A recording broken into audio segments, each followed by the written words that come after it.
اعوذ باللہ من الشیطان الرجیم، بسم اللہ الرحمن الرحیم۔ سبق نمبر 2 سورۃ النساء کا ترجمہ و تفسیر بیان کیا جائے گا۔ شروع اللہ کے نام سے جو بڑا مہربان نہایت رحم والا ہے۔ وَآتُوا النِّسَاءَ صَدُقَاتِهِنَّ نِحْلَةً فَإِن طِبْنَ لَكُمْ عَن شَيْءٍ مِّنْهُ نَفْسًا فَكُلُوهُ هَنِيًّا مَرِيًّا، اور عورتوں کو ان کے مہر خوشی سے دے دیا کرو، ہاں اگر وہ اپنی خوشی سے اس میں سے کچھ تم کو چھوڑ دیں تو اسے ذوق شوق سے کھا لو۔ وَلَا تُؤْتُوا السُّفَهَاءَ أَمْوَالَكُمُ الَّتِي جَعَلَ اللَّهُ لَكُمْ قِيَامًا وَارْزُقُوهُمْ فِيهَا وَاكْسُوهُمْ وَقُولُوا لَهُمْ قَوْلًا مَّعْرُوفًا، اور بے عقلوں کو ان کا مال جسے اللہ نے تم لوگوں کے لیے سبب معیشت بنایا ہے مت دو، ہاں اس میں سے ان کو کھلاتے اور پہناتے رہے اور ان سے معقول باتیں کہتے رہو۔ اللہ سبحانہ و تعالیٰ لوگوں کو منع فرماتا ہے کہ کم عقل بیویوں کو مال کے تصرف سے روکیں۔ مال کو اللہ تعالیٰ نے تجارتوں وغیرہ میں لگا کر انسان کا ذریعہ معاش بنایا ہے۔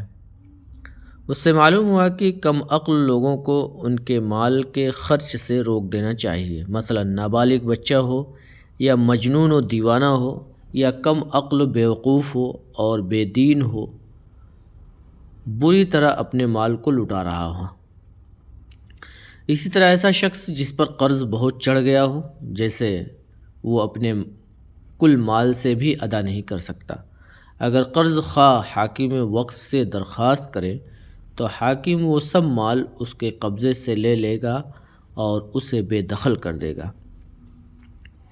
حضرت ابن عباس رضی اللہ تعالیٰ عنہ فرماتے ہیں، یہاں صفحاء سے مراد تیری اولاد اور عورتیں ہیں۔ اسی طرح حضرت ابن مسعود، حکم بن عبینہ، حسن اور ضحاک رحمۃ اللہ علیہ سے بھی مروی ہے کہ اس سے مراد عورتیں اور بچے ہیں۔ حضرت سعید بن جبیر فرماتے ہیں یتیم مراد ہیں۔ مجاہد، اکرمہ اور قتادہ کا قول ہے کہ عورتیں مراد ہیں۔ ابن ابی حاتم میں ہے، رسول صلی اللہ علیہ وسلم نے فرمایا بے شک عورتیں بیوقوف ہیں مگر جو اپنے خاوند کی اطاعت گزار ہوں۔ ابن مردویہ میں بھی یہ حدیث مطول مروی ہے۔ حضرت ابو ہریرہ رضی اللہ تعالیٰ عنہ فرماتے ہیں کہ اس سے مراد سرکش خادم ہیں، پھر فرماتا ہے انہیں کھلاؤ پہناؤ اور اچھی بات کہو۔ ابن عباس رضی اللہ تعالیٰ عنہ فرماتے ہیں یعنی تیرا مال جس پر تیری گزر بسر موقوف ہے اسے اپنی بیوی بچوں کو نہ دے ڈال کر پھر ان کا ہاتھ تکتا پھرے، بلکہ اپنا مال اپنے قبضے میں رکھ، اس کی اصلاح کرتا رہ اور خود اپنے ہاتھ سے ان کے کھانے کپڑے کا بندوبست کر اور ان کے خرچ اٹھا۔ حضرت ابو موسیٰ رضی اللہ تعالیٰ عنہ فرماتے ہیں 3 قسم کے لوگ ہیں کہ وہ اللہ تعالیٰ سے دعا کرتے ہیں لیکن اللہ تعالیٰ قبول نہیں فرماتا۔ ایک وہ شخص جس کی بیوی بدخلق ہو اور پھر وہ اسے طلاق نہ دے۔ دوسرا وہ شخص جو اپنا مال بیوقوف کو دے دے، حالانکہ اللہ تعالیٰ کا فرمان ہے بیوقوف کو اپنا مال نہ دو۔ تیسرا وہ شخص جس کا فرض کسی پر ہو اور اس نے اس قرض پر کسی کو گواہ نہ کیا ہو، اس نے بھلی بات کہو، یعنی ان سے نیکی اور صلہ رحمی کرو۔ اس آیت سے معلوم ہوا کہ محتاجوں سے سلوک کرنا چاہیے، اسے جیسے بالفعل تصرف کا حق نہ ہو، اس کے کھانے کپڑے کی خبرگیری کرنی چاہیے اور اس کے ساتھ نرم زبانی اور خوش خلقی سے پیش آنا چاہیے۔ پھر فرمایا یتیموں کی دیکھ بھال رکھو یہاں تک کہ وہ جوانی کو پہنچ جائے۔ یہاں نکاح سے مراد بلوغت ہے، اور بلوغت اس وقت ثابت ہوتی ہے جب اسے خاص قسم کے خواب آنے لگے جن میں خاص پانی اچھل کر نکلتا ہے۔ حضرت علی رضی اللہ تعالیٰ عنہ فرماتے ہیں مجھے رسول صلی اللہ علیہ وسلم کا یہ فرمان بخوبی یاد ہے کہ احتلام کے بعد یتیمی نہیں اور نہ تمام دن رات چپ رہتا ہے۔ دوسری حدیث میں 3 قسم کے لوگوں سے قلم اٹھا لیا گیا ہے، بچے سے جب تک کہ بالغ نہ ہو، سوتے سے جب جاگ نہ جائے، مجنون سے جب تک ہوش نہ آئے۔ پس ایک تو علامت بلوغ یہ ہے کہ دوسری علامت بلوغ بعض کے نزدیک یہ ہے کہ 15 سال کی عمر ہو جائے۔ اس کی دلیل بخاری مسلم کی حضرت ابن عمر رضی اللہ تعالیٰ عنہ والی حدیث ہے، جس میں وہ فرماتے ہیں کہ احد والی لڑائی میں مجھے حضور صلی اللہ علیہ وسلم نے اپنے ساتھ اس لیے نہیں لیا تھا کہ اس وقت میری عمر 14 سال کی تھی، اور خندق کی لڑائی میں جب میں حاضر کیا گیا تو آپ نے قبول فرما لیا، اس وقت میں 15 سال کا تھا۔ حضرت عمر بن عبدالعزیز رحمہ اللہ کو جب یہ حدیث پہنچی تو آپ نے فرمایا نابالغ بالغ کی حد یہی ہے۔ تیسری علامت بلوغت کی زیر ناف کے بالوں کا نکلنا ہے۔ اس میں علماء کے 3 قول ہیں، ایک یہ کہ علامت بلوغت ہے، دوسرے یہ کہ نہیں، تیسری یہ کہ مسلمانوں میں نہیں اور ذمیوں میں ہے، اس لیے کہ ممکن ہے کہ کسی دوا سے یہ بال جلد نکل آتے ہوں اور ذمی پر جواب ہوتے ہی جزیہ لگ جاتا ہے جو اسے کیوں استعمال کرنے لگا۔ لیکن صحیح بات یہ ہے کہ سب کے حق میں یہ علامت بلوغت ہے، کیونکہ اولاً تو جبلی امر ہے، علاج معالجہ کا احتمال بہت دور کا احتمال ہے، ٹھیک یہی ہے کہ یہ بال اپنے وقت پر ہی نکلتے ہیں۔ دوسری دلیل مسند احمد کی حدیث ہے، جس میں حضرت عطیہ قرظی کا بیان ہے کہ بنو قریظہ کی لڑائی کے بعد ہم لوگ حضور صلی اللہ علیہ وسلم کے سامنے پیش کیے گئے تو آپ نے حکم دیا کہ ایک شخص دیکھے جس کے یہ بال نکل آئے ہوں اسے قتل کر دیا جائے، اور نہ نکلے ہوں اسے چھوڑ دیا جائے۔ چنانچہ یہ بال میرے بھی نہ نکلے تھے، مجھے چھوڑ دیا گیا۔ سنن اربعہ میں بھی یہ حدیث ہے، اور امام ترمذی اسے حسن صحیح فرماتے ہیں۔ حضرت سعد کے فیصلے پر راضی ہو کر یہ قبیلہ لڑائی سے باز آیا تھا، پھر حضرت سعد نے یہ فیصلہ کیا کہ ان میں سے لڑنے والے تو قتل کر دیے جائیں گے اور بچے قیدی بنا لیے جائیں گے۔ غرائب ابی عبید میں ہے کہ ایک لڑکے نے ایک نوجوان لڑکی کی نسبت کہا کہ میں نے اس سے بدکاری کی ہے، دراصل یہ تہمت تھی۔ حضرت عمر نے اسے تہمت کی حد لگانی چاہیے، لیکن فرمایا دیکھ لو، اگر اس کے زیر ناف کے بال اگ آئے ہوں تو اس پر حد جاری کر دو، ورنہ نہیں۔ دیکھا تو آگے نہ تھے، چنانچہ اس پر سے حد ہٹا دی گئی۔ پھر فرماتا ہے جب تم دیکھو کہ یہ اپنے دین کی صلاحیت اور مال کی حفاظت کے لائق ہو گئے ہیں تو ان کے ولیوں کو چاہیے کہ ان کے مال انہیں دے دیں، بغیر ضروری حاجت کے، صرف اس ڈر سے کہ یہ بڑے ہوتے ہی اپنا مال ہم سے لے لیں گے تو ہم اس سے پہلے ہی ان کے مال کو ختم کر دیں، ان کا مال نہ کھاؤ۔ جسے ضرورت نہ ہو، خود امیر ہو، کھاتا پیتا ہو، تو اسے تو چاہیے کہ ان کے مال میں سے کچھ بھی نہ لے۔ مردار اور بہے ہوئے خون کی طرح یہ مال ان پر حرام محض ہیں۔ ہاں اگر والی مسکین محتاج ہو تو بے شک اسے جائز ہے کہ اپنی پرورش کے حق کے مطابق وقت کی حاجت اور دستور کے موجب اس مال میں سے کھا پی لے۔ اپنی حاجت کو دیکھیے اور اپنی محنت کو، اگر حاجت محنت سے کم ہو تو حاجت کے مطابق لے، اور اگر محنت حاجت سے کم ہو تو محنت کا بدلہ لے لے۔ پھر ایسا ولی اگر مالدار بن جائے تو اسے اس کھائے ہوئے اور لیے ہوئے مال کو واپس کرنا پڑے گا یا نہیں؟ اس میں 2 قول ہیں۔ ایک تو یہ کہ واپس نہ دینا ہوگا، اس لیے کہ اس نے اپنے کام کے بدلے لے لیا ہے۔ امام شافعی کے ساتھیوں کے نزدیک یہی صحیح ہے، اس لیے کہ آیت میں بغیر بدل کے مباح قرار دیا ہے۔ اور مسند احمد وغیرہ میں ہے کہ ایک شخص نے کہا یا رسول اللہ صلی اللہ علیہ وسلم، میرے پاس مال نہیں، ایک یتیم میری پرورش میں ہے، تو کیا میں اس کے کھانے سے کھا سکتا ہوں؟ آپ نے فرمایا ہاں، اس یتیم کا مال اپنے کام میں لا سکتا، بشرطے کہ حاجت سے زیادہ نہ اڑا، نہ جمع کر، نہ یہ ہو کہ اپنے مال کو تو بچا رکھے اور اس کے مال کو کھاتا چلا جائے۔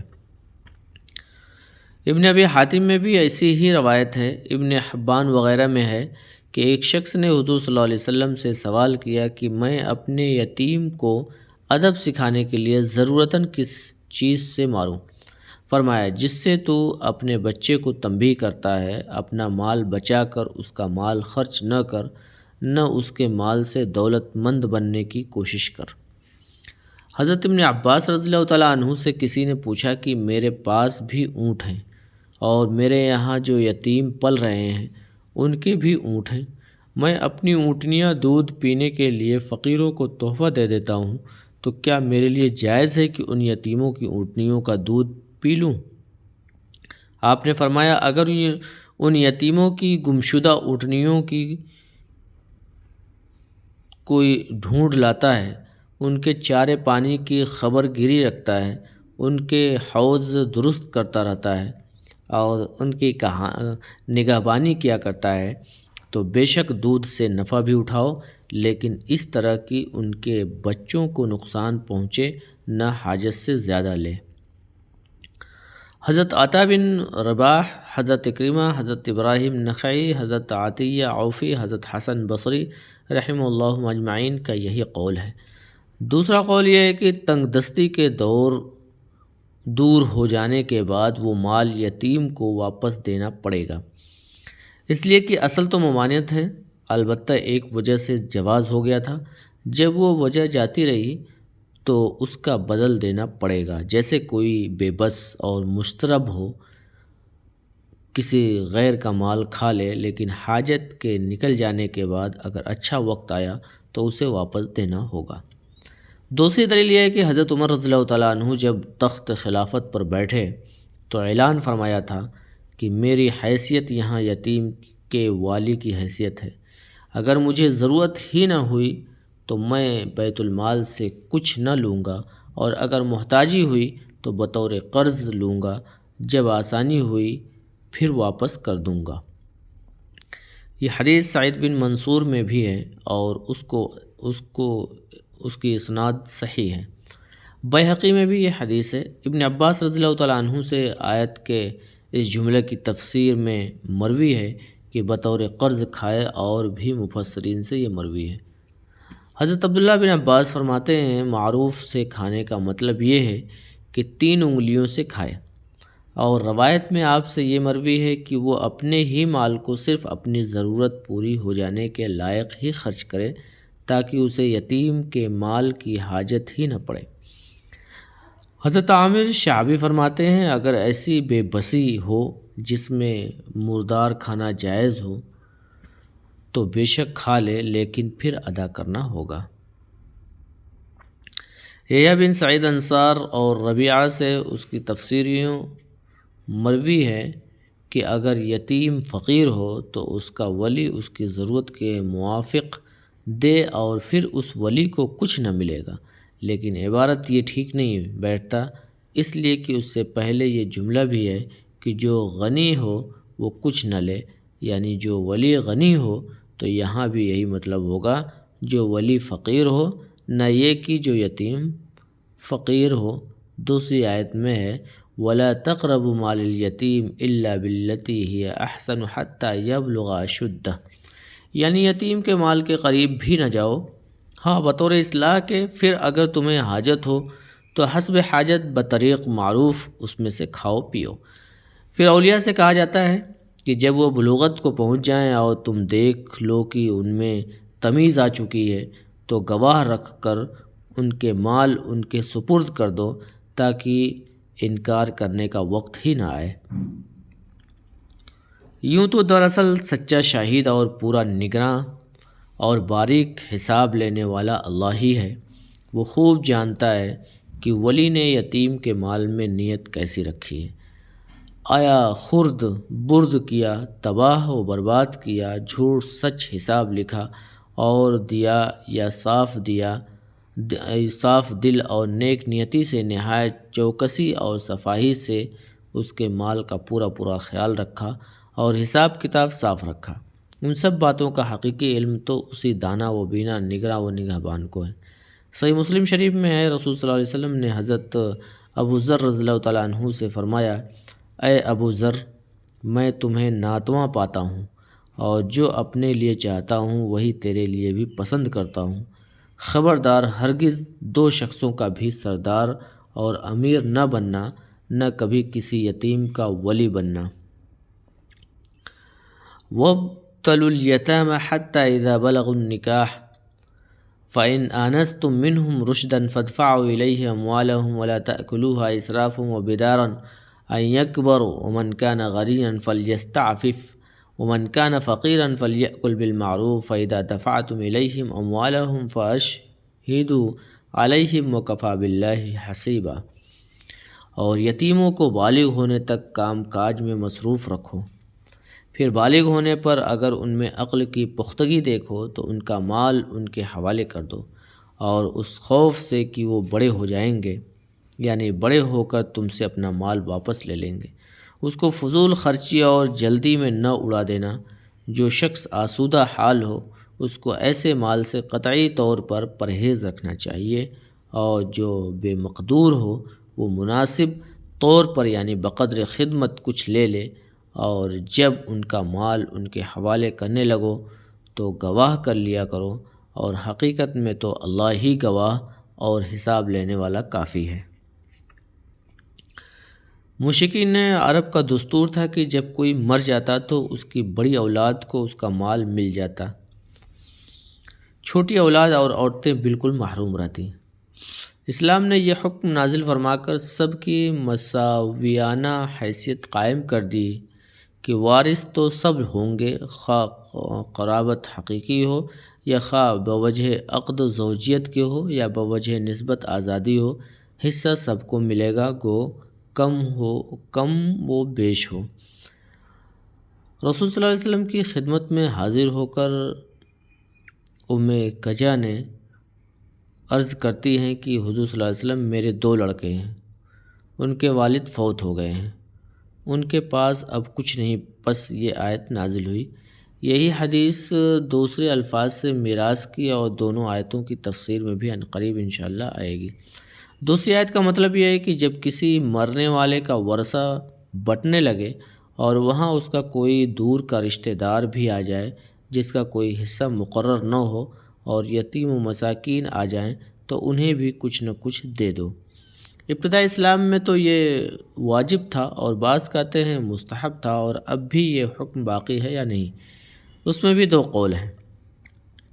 حضرت ابن عباس رضی اللہ تعالیٰ عنہ تو اسے باقی بتاتے ہیں، حضرت مجاہد، حضرت ابن مسعود، حضرت ابو موسیٰ، حضرت عبد الرحمن بن ابو بکر، حضرت ابو العالیہ، حضرت شعبی، حضرت حسن، حضرت سعید بن جبیر، حضرت ابن سیرین، حضرت عطا بن ابو رباح، حضرت زہری، حضرت یحییٰ بن معمر رحمہ اللہ اجمعین بھی باقی بتاتے ہیں، بلکہ یہ حضرات سوائے حضرت ابن عباس کے وجوب کے قائل ہیں۔ حضرت عبیدہ ایک وصیت کے ولی تھے، انہوں نے ایک بکری ذبح کی اور تینوں قسموں کے لوگوں کو کھلائی اور فرمایا اگر یہ آیت نہ ہوتی تو یہ بھی میرا مال تھا۔ حضرت عروہ نے حضرت مصعب کے مال کی تقسیم کے وقت بھی دیا۔ حضرت زہری کا بھی قول ہے کہ یہ آیت محکم ہے، منسوخ نہیں۔ ایک روایت میں حضرت ابن عباس رضی اللہ تعالیٰ عنہ سے مروی ہے کہ یہ وصیت پر موقوف ہے۔ چنانچہ جب عبد الرحمن بن حضرت ابو بکر کے انتقال کے بعد ان کے صاحبزادے حضرت عبداللہ نے اپنے باپ کا ورثہ تقسیم کیا، اور یہ واقعہ حضرت مائی عائشہ کے موجودگی کا ہے، تو گھر میں جتنے مسکین اور قرابت دار تھے سب کو دیا اور اسی آیت کی تلاوت کی۔ حضرت ابن عباس رضی اللہ تعالیٰ عنہ کو جب یہ معلوم ہوا تو فرمایا اس نے ٹھیک نہیں کیا۔ اس آیت سے تو مراد یہ ہے کہ جب مرنے والے نے اس کی وصیت کی ہو۔ بعض حضرات کا قول یہ ہے کہ یہ آیت بالکل منسوخ ہی ہے، مثلا حضرت عبداللہ بن عباس فرماتے ہیں یہ آیت منسوخ ہے۔ یوصیکم اللہ فی اولادکم للذکر مثل حظ الانثیین، حصے مقرر ہونے سے پہلے یہ حکم تھا، پھر جب حصے مقرر ہو چکے اور ہر حقدار کو خود اللہ تعالیٰ نے حق پہنچا دیا تو اب صدقہ صرف وہی رہ گیا جو مرنے والا کہا گیا ہو۔ حضرت سعید بن مسیب رحمہ اللہ بھی یہی فرماتے ہیں کہ ہاں اگر وصیت ان لوگوں کے لیے ہو تو اور بات ہے، ورنہ یہ آیت منسوخ ہے۔ جمہور کا اور چاروں اماموں کا یہی مذہب ہے۔ امام ابن جریر نے یہاں ایک عجیب قول اختیار کیا ہے کہ ان کی لمبی اور کئی بار کی تحریر کا ماحصل یہ ہے کہ مال وصیت کی تقسیم کے وقت جب میت کے رشتہ دار آ جائیں تو انہیں بھی دے دو، اور یتیم مسکین جو آ گئے ہوں ان سے نرم کلامی اور اچھے جواب سے پیش آؤ، لیکن اس میں نظر ہے۔ حضرت ابن عباس رضی اللہ تعالیٰ عنہ وغیرہ فرماتے ہیں تقسیم سے مراد یہاں ورثے کی تقسیم ہے، پس یہ قول امام ابن جریر رحمہ اللہ کے خلاف ہے۔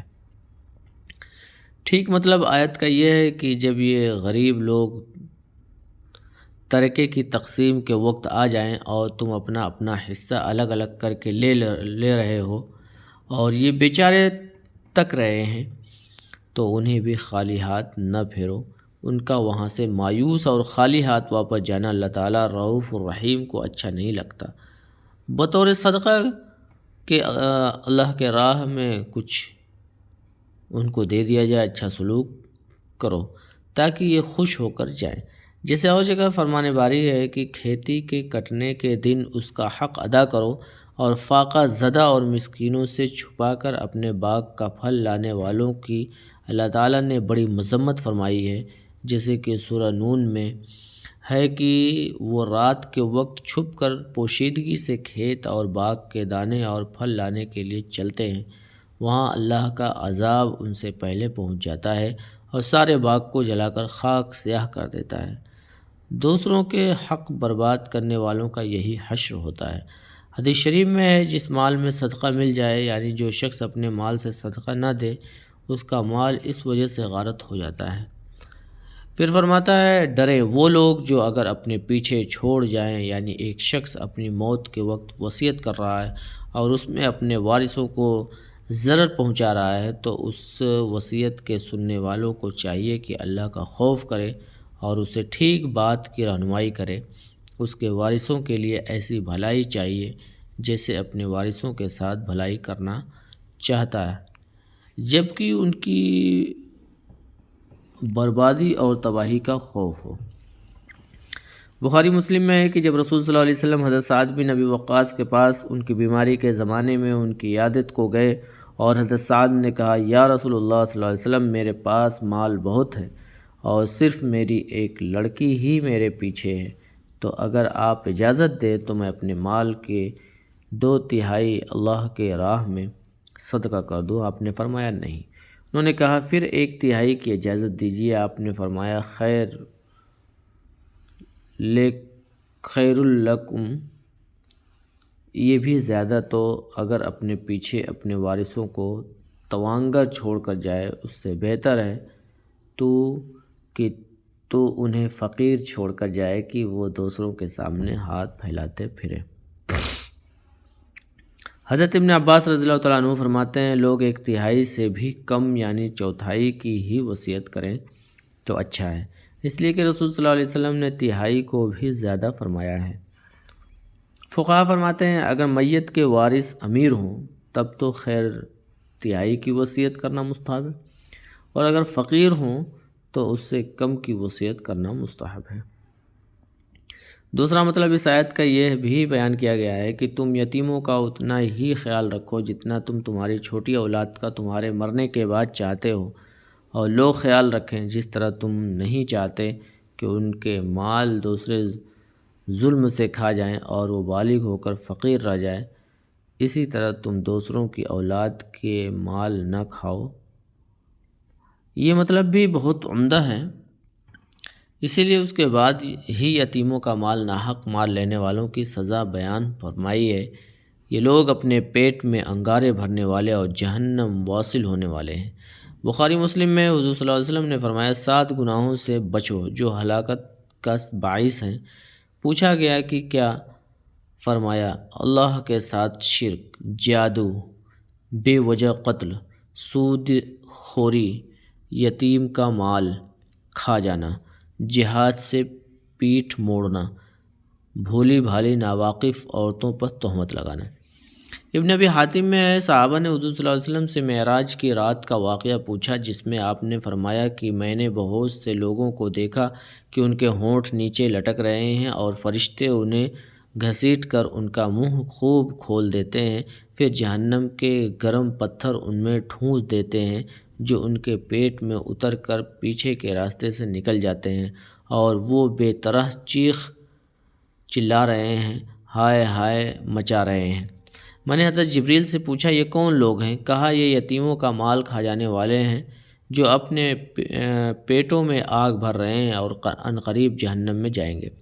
حضرت صدی رحمۃ اللہ علیہ فرماتے ہیں یتیم کا مال کھا جانے والا قیامت کے روز اپنی قبر سے اس طرح اٹھایا جائے گا کہ اس کے منہ، آنکھوں، نتنوں اور روئیں روئیں سے آگ کے شعلے نکل رہے ہوں گے۔ ہر شخص دیکھتے ہی پہچان لے گا کہ اس نے کسی یتیم کا مال ناحق کھا رکھا ہے۔ ابن مردویہ میں ایک مرفوع حدیث بھی اسی مضمون کے قریب مروی ہے، اور حدیث میں ہے میں تمہیں وصیت کرتا ہوں کہ ان دونوں ضعیفوں کا مال پہنچا دو، عورتوں کا اور یتیم کا ان کے مال سے بچو۔